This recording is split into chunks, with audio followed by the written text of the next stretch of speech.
I am very happy to hear that somebody from my home country is here. So thank you. I'm also very happy to hear that people from countries that I consider my second, third, fourth, or my real homes are here. Thank you very much for joining me in this reflection of the MYP unit planner. One of the things that I would like us to reflect in this webinar is about the life of the unit planner. I really hope that with everything that I share today in the limited time that we have, you are able to see that the life of a unit planner does not end when we write the reflections, does not end next year when we take it out from the box, the digital box or the physical box where we keep it and start seeing whether we're going to teach it again. The unit planner, I have learned, is a tool that allows us to design wonderful and impactful and meaningful collaboration systems. Because what we put there is, in essence, our identity as IB schools. I want to start also by asking you these questions. And this question requires you to go back to your very first day in the MYP. And you enter the school where you started your journey. You enter the office or the classroom where you were going to start creating magic for the MYP. And then your head of department approached you, said hi to you, and then you asked the question, so how does learning look in the MYP? What does teaching look like in the MYP? How do you do inquiry? So you have this statement of inquiry. What do you do with it? Why do you plan these inquiry questions? All of these questions that are a mystery at the beginning of our journey give us pointers or suggest possibilities for us to use what we write in the unit planner if we develop a sustainable system that allows us to create a pathway for learning and teaching, and that will adjust every year depending on the students that join our learning and teaching journey.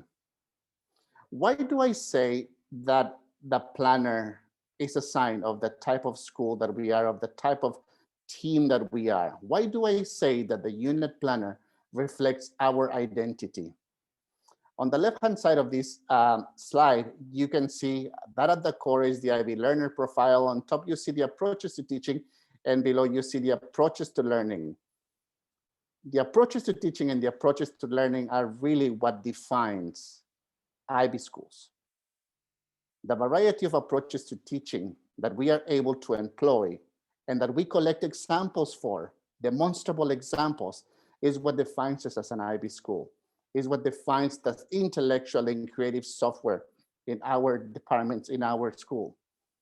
The ways in which we ask students to demonstrate their learning and therefore using a variety of ATL skills is a reflection of the scenarios that we design, that we create for them.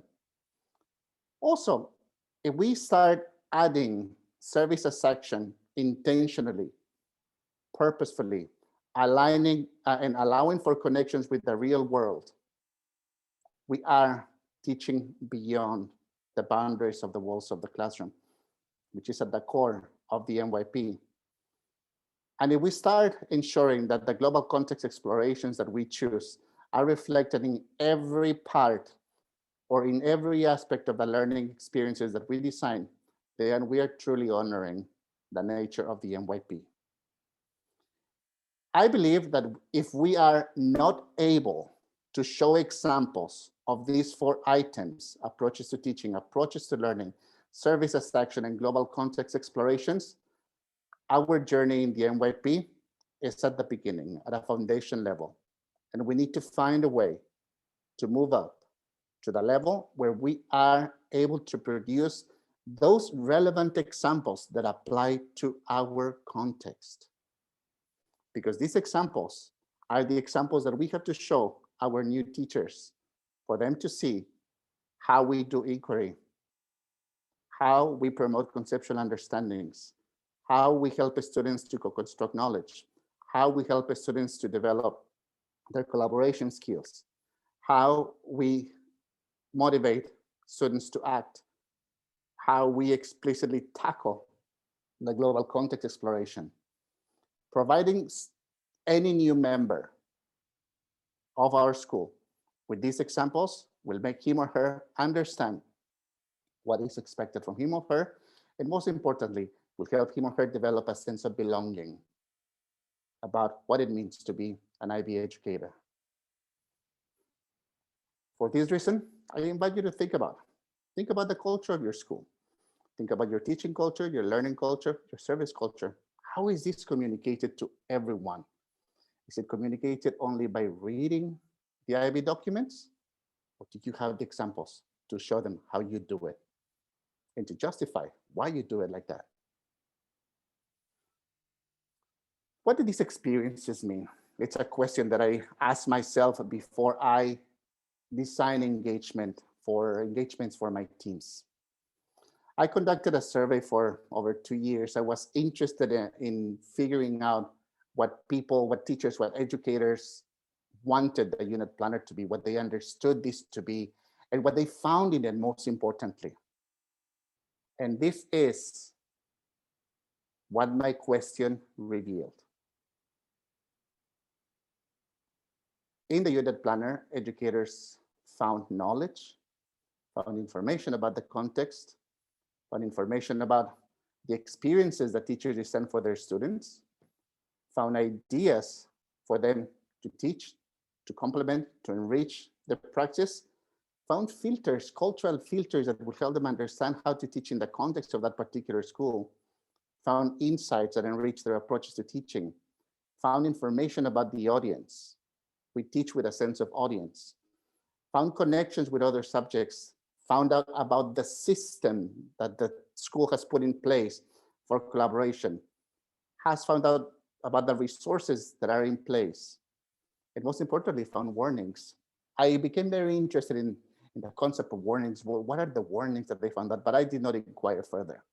The rest, however, as you can see, for anyone that is new in an institution, represents is a treasure, represents power, represents possibility, represents opportunity. Do we have all of that?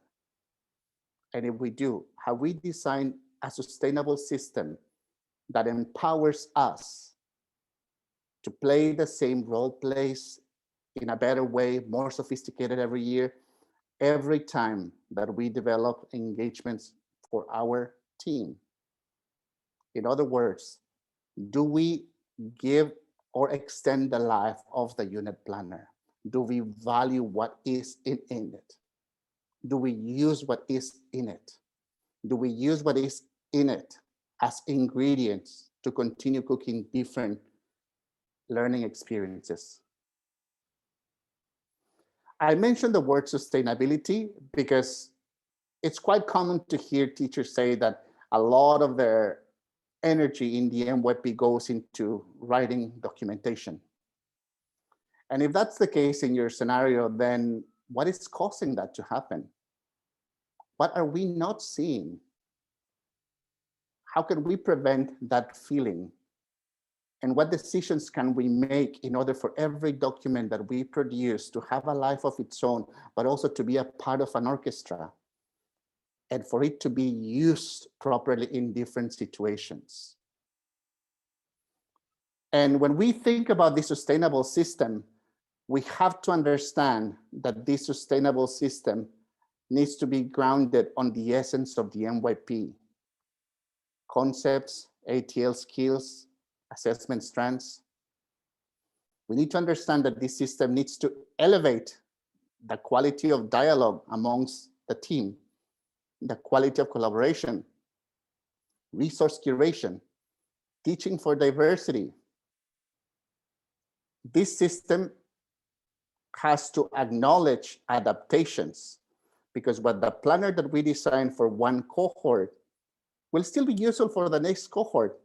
But as I said before, audience impacts the way that a unit planner needs to be implemented, just because of people's personal histories, the contributions that every teacher has made, the challenges that each cohort has presented, and the new possibilities that appear. This system also has to explain how the schools make the core elements of the MYP happen. Because at the end of the day, what this sustainable system that we design has to reflect is the type of MYP school that we are. We don't want to be an MYP school that is good in paper. We want to be an MYP school that is good in examples, in culture, and that has a variety of examples to demonstrate why we do what we do the way that we do it. Why am I speaking about audience so much? Maybe we even feel like we're in a writing or speaking workshop. And the rationale for speaking of audience is because if we write unit planners with a sense of audience, we are adding longevity to the unit planner. Are we writing it for us, just for us? Or are we writing it for the future, for future teachers and that may join our team that will add to the quality and to the richness of these ideas with their expertise? Are we writing them to be idle documents that we'll just read on a platform or in a folder or on a stack of paper that nobody else will see and we just want to comply?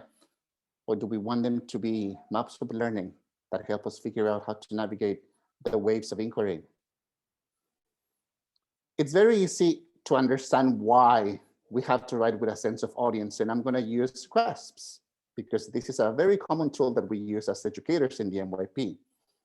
When we plan sustainably, we have to plan in a way that these planners reveal our learning ethos. We have to plan because we have to show how we are articulating every piece of the MYP. We have to plan for future teachers because that's the meaning of sustainable. In this case, we plan it today for it to be used. And in this recycling and repurposing, we save energy, and that keeps us going. The purpose is to inform, and the success criteria is that if a teacher without MYP experience is able to understand your planner and is able to execute your ideas, then that planner qualifies to be kept in that sustainable system that we want to design. Let us inquire further. And now let's make a wish. On your screen, you can see a QR code that if you have a device next to you, you can use to scan it. But first, listen to my instructions. That's very important. I want you to practice your communication skills and be good listeners. Scan this QR code or use the link that will be shared with you in the chat. Once you scan the QR code or click on the link, you will be taken to Bootclub, to a page.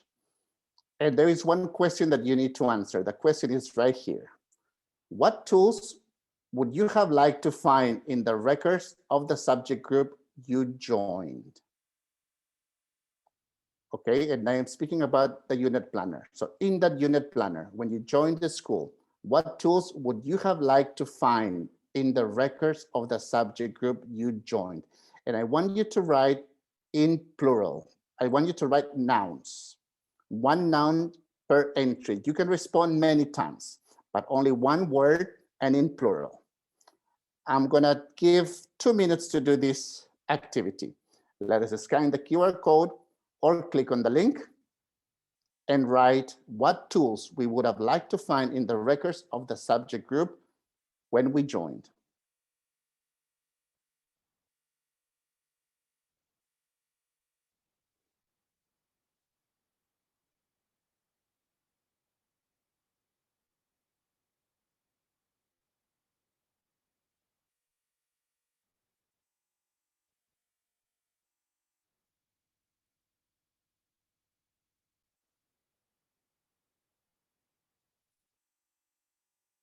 I can see how we are way too fast for this algorithm.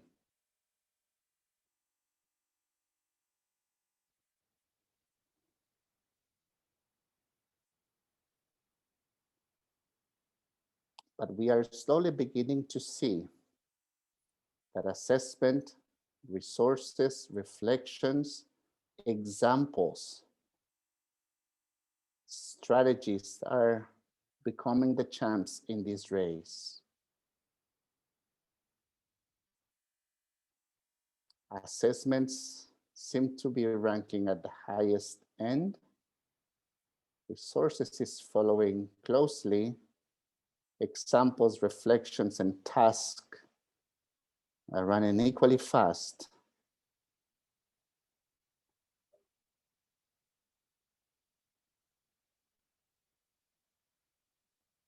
This is the last minute. So let's start wrapping up our approaches, our suggestions, our ideas. And stop, please.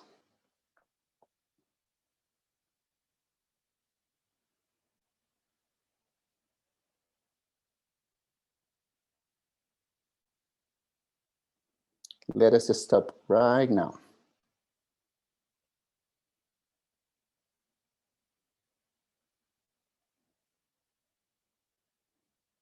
All right, so we can see that assessment, resources, reflections, and examples and strategies rank at the highest places.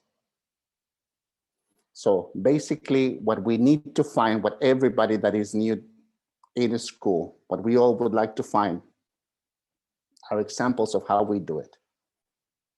It's a great thing to be at IB school, but it's a greater thing even to be able to demonstrate how we are or how we bring to life that school that we say that we are. Thank you very much for your contributions. We are going to continue in this journey. And in a moment, I hope that you are able to see the possibilities. In a moment, I am going to show you a series of documents that reflect this system that I have designed not only in my current school, but also in my previous schools. And namely my previous school in China. And this system has made me proud of my team because this system has helped me learn about them, value them for who they are and for what they contribute to the MYP. This system has helped me see every single department at the same level because all of them can contribute with something. The system has helped me to show new teachers why we make these decisions and why we start the year like this and why we proceed like that. The system has helped me capitalize on the expertise of my heads of department, of other teachers, because all of us understand this system. So if I am in a PD session and there are multiple questions, I am not the only voice that can answer those questions. There are many voices around who have understood this system deeply and know why. In this system, as we said, in our desires, in our wishes, we want to see examples, we want to see strategies, we want to see assessments. Basically, assessments would not be one of my tops, but it's a good thing that we believe in assessment. We want to see strategies, okay? And we will do that in a moment. I am going to ask you to read, and I have prepared some documents for you. You are going to read a unit planner, and in this unit planner, you're going to read it with a specific lens. Imagining that you are new in my school. You're going to read this planner and see whether this planner helps you to understand what you should be teaching.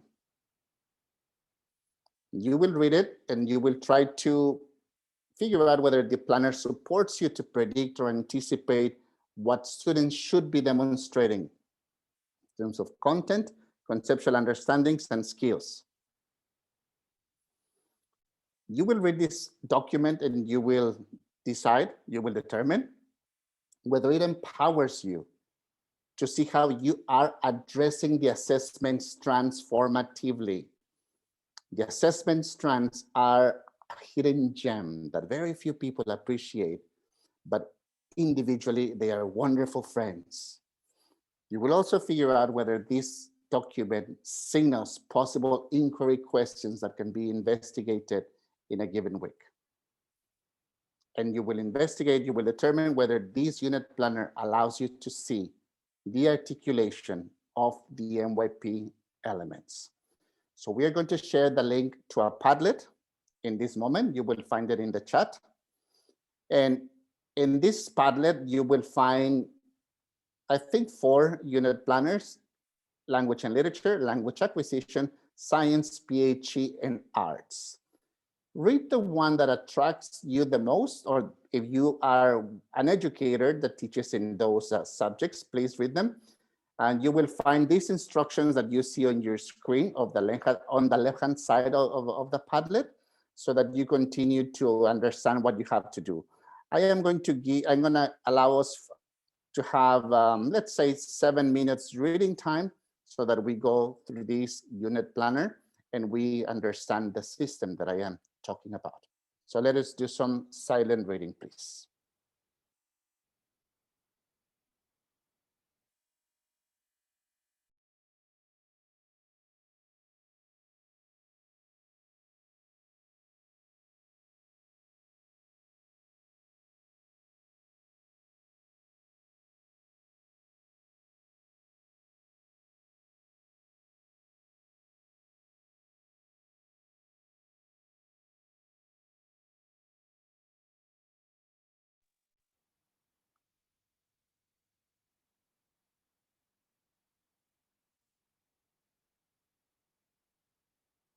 Please choose one of the 5 resources in the Padlet,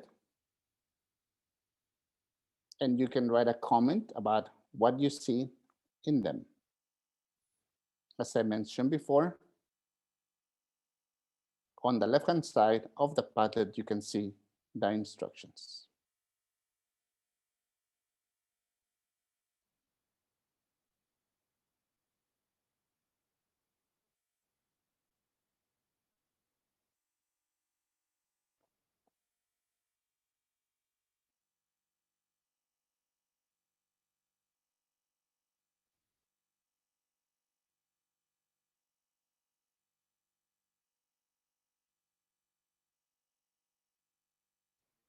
Feel free to make comments about what you may value.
Let us take one more minute, and then we are going to regroup.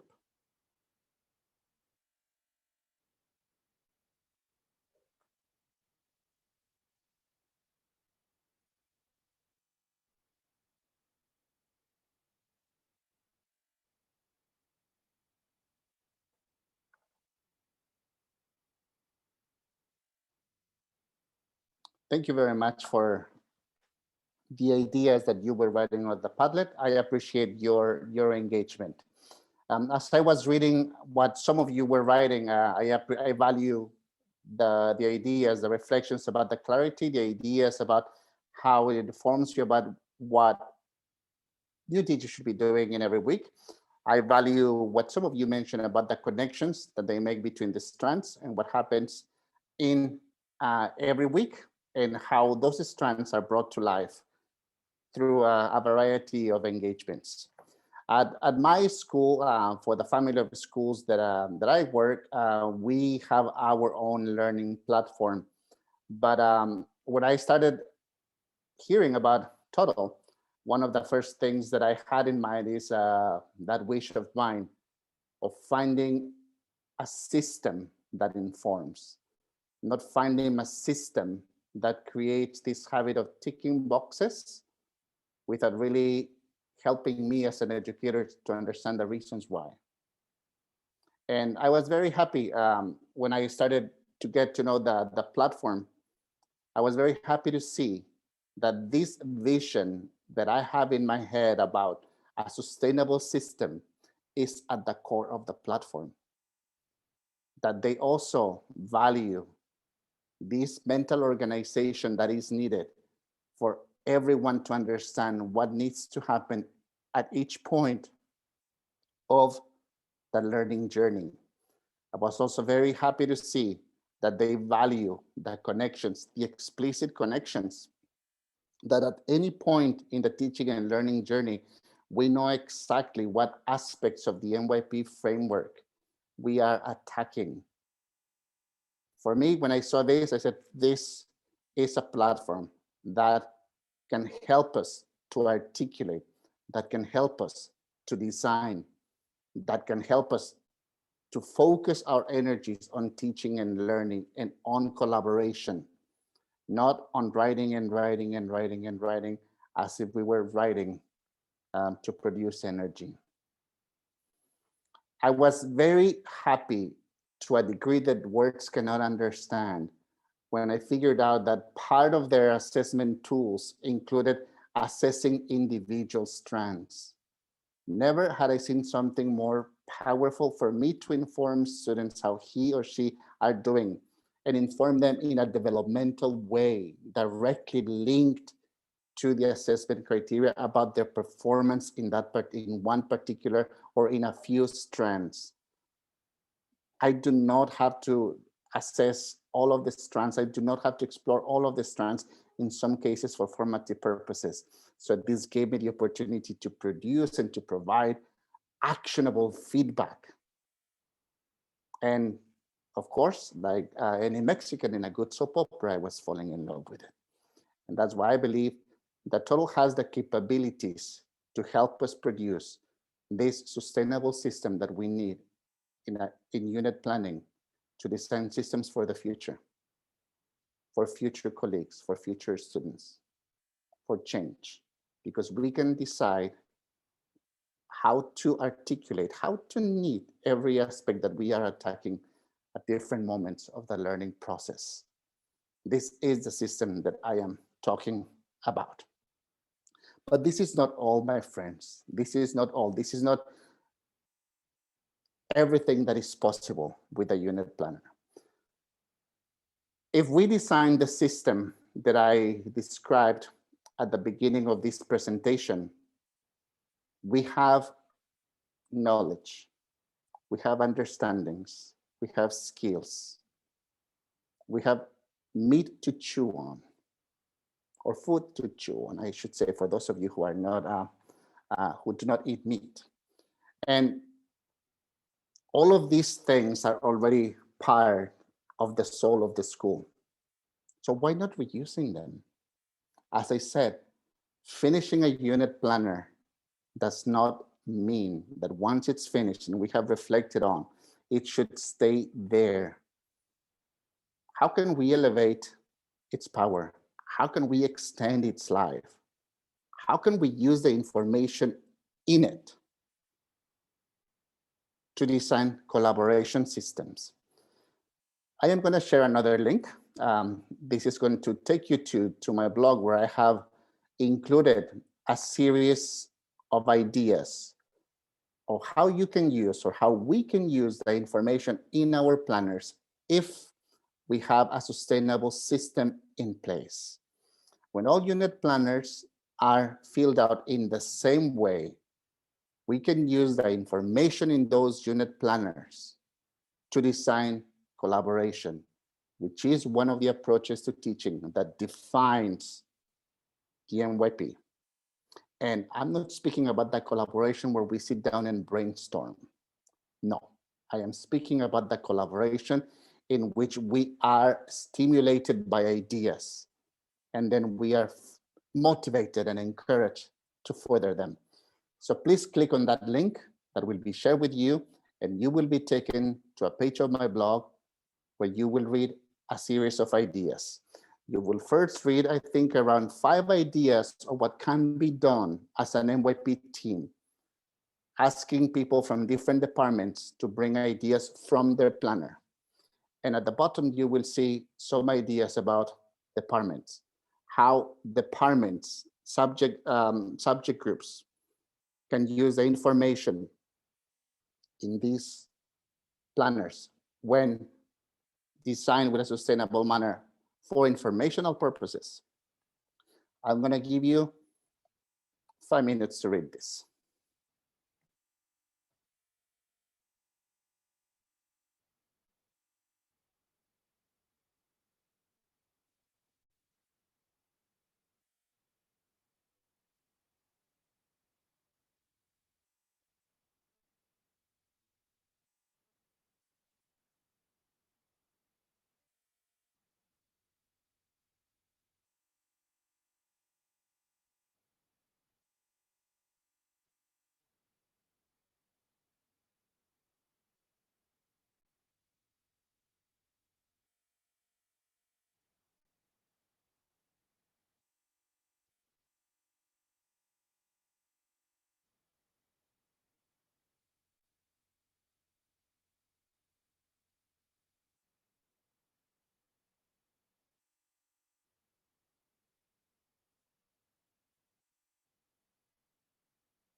Let's take a couple more minutes to read.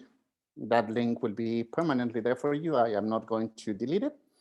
So you can save it, bookmark it, and just bring it to your teams and discuss whether you found those ideas to be useful.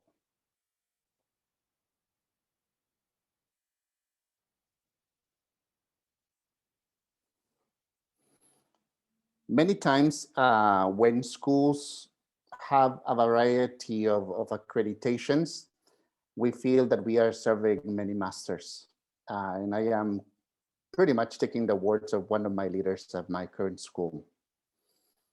And it is because of this reason why I believe that if we develop a sustainable system that embraces what these masters are looking for, our energies will be focused on teaching and learning. And the writing of unit planners in this sustainable system will provide us with everything that we need to demonstrate with examples to these masters why we are the type of school that we say that we are.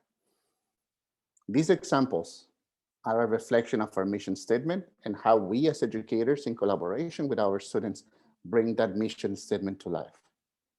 So the unit planner is not just this document that helps us see how teaching and learning happens, how it moves forward, how it begins and how it ends, and how we integrate a variety of resources. No, it's a piece of software to which every educator that has touched it contributes.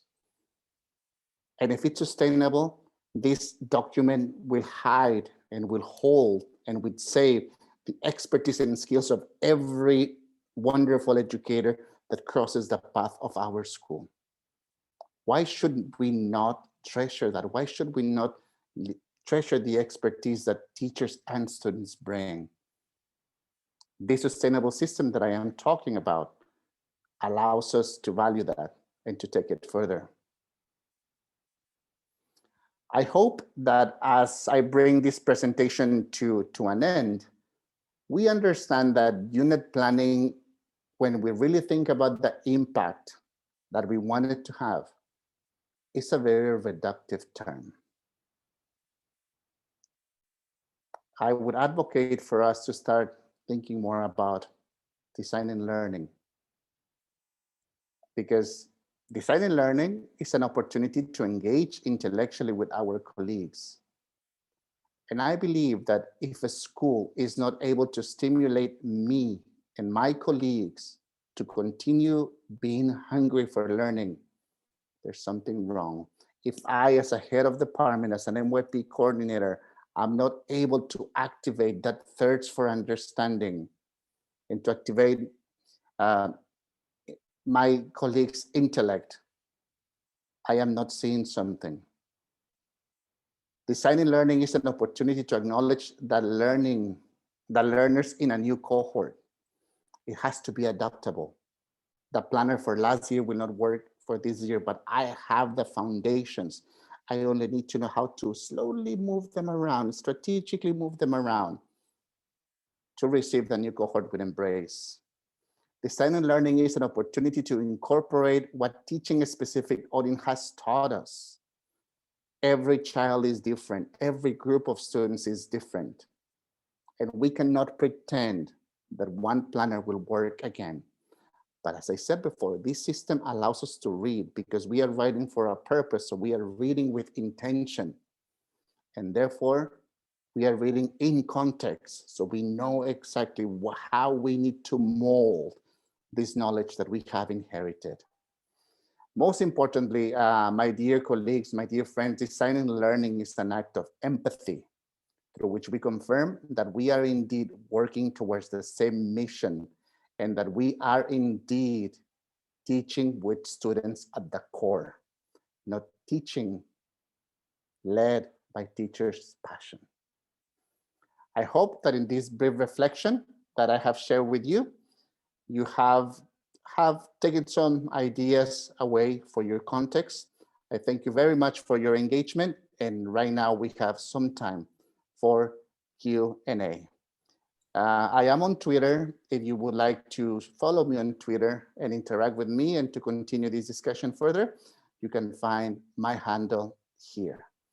Thank you very much. I want to acknowledge the opportunity that Toddle has given me to share my reflections and what interests me and is a passion of me in the MYP with all of you. Thank you very much. Rafael, thank you. This was extremely, extremely useful. And I think for many of us, it really made us go back to the drawing board and really rethink the way in which we approach unit plans, whether be it new unit plans that we're creating or the unit plans that are handed down to us when we join a new school or from previous colleagues. And I think it's a great framework within which to approach unit planning holistically. And there are a couple of very interesting questions that have come up. The first one, of course, is how do I do this with the rest of my school team? So how can I take this amazing enthusiasm, this culture of sharing, collaborating on unit plans? What are some of the steps? And I think, all at once just becomes very overwhelming to want to, and also very unrealistic to want everybody to change the way they plan together. What are some baby steps that you might recommend to people or to teams who are just starting out and want to bring this sort of a framework to their unit planning into their classrooms or their schools? There is a verb, Pallavi, that I have developed a deep respect for, and that verb is believe. If we don't believe, we will not go anywhere, my friends. And that's the first thing. We have to believe it. We have to believe it with all our hearts. And once we believe, we have to dare to dream. And we have to bring these ideas to our teams with an open heart and begin with dialogue. Sensitize the team. Share the aspiration. Don't share, the road is designed, but we should all visualize what the end goal would be, and don't let them see it. Don't scare them with this, oh, I found this unit planner on the web, it's great, look at it. No, talk about identity, talk about the meaning of it, talk about possibilities, talk about what you as a team, acknowledge what they can do, talk about what that team can do, what it should be able to do, and then start sensitizing them. And once you know that everybody's in the zone, start bringing in the tools. Okay, so today we're gonna work on this. Okay, today we're gonna work on this. And always bringing inquiry questions. What prevents us from understanding what to teach on each week of the planner? This, and this. Okay, so here is a system. What prevents us from making sure that the reflections that we are writing are effective? This and this and this. So here is the system. How do we know if the teaching or the learning that we are promoting is transferring to other areas? Like this, like this, and like this. So here is a system. If we are not inquiry driven in our conversations, that's when I think we miss the flavor of dialogue. Absolutely. What a lovely word, flavor of dialogue.